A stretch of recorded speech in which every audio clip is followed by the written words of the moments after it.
Well, hello there, and welcome to Hadley's Kitchen. Let's make Yorkshire pudding. First thing in my blender is I have 4 eggs, 1½ cup whole milk, and 1¼ cup all-purpose flour and a pinch of salt, and blend to combine.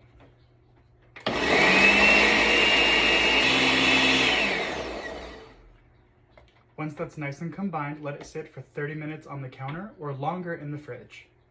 The first thing you need is a muffin tin with 12 spots and 3 to 4 tablespoons of canola or vegetable oil.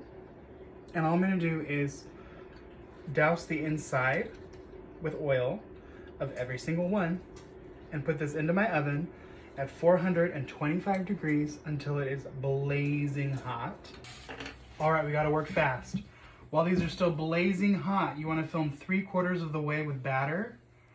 You should hear a little bit of a sizzle, totally normal, and these go right back in the oven, again at 425 degrees for 15 to 20 minutes.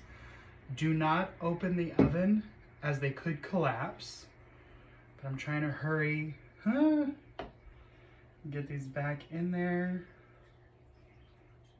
Okay, good enough, good enough.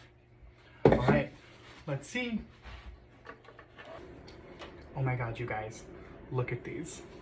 Oh my God. They smell so good. This was so easy.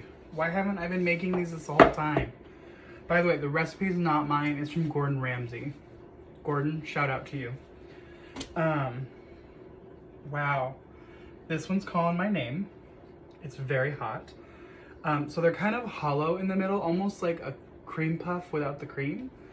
And let me get a butter knife.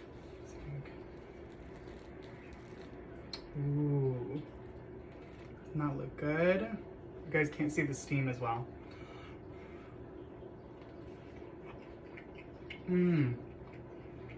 Super light, flaky.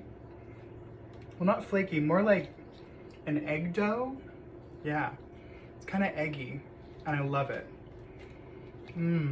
It does remind me a lot of a cream puff.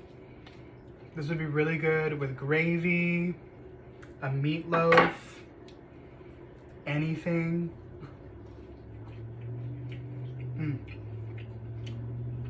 You gotta make these. Thanks so much for watching. Have a great day.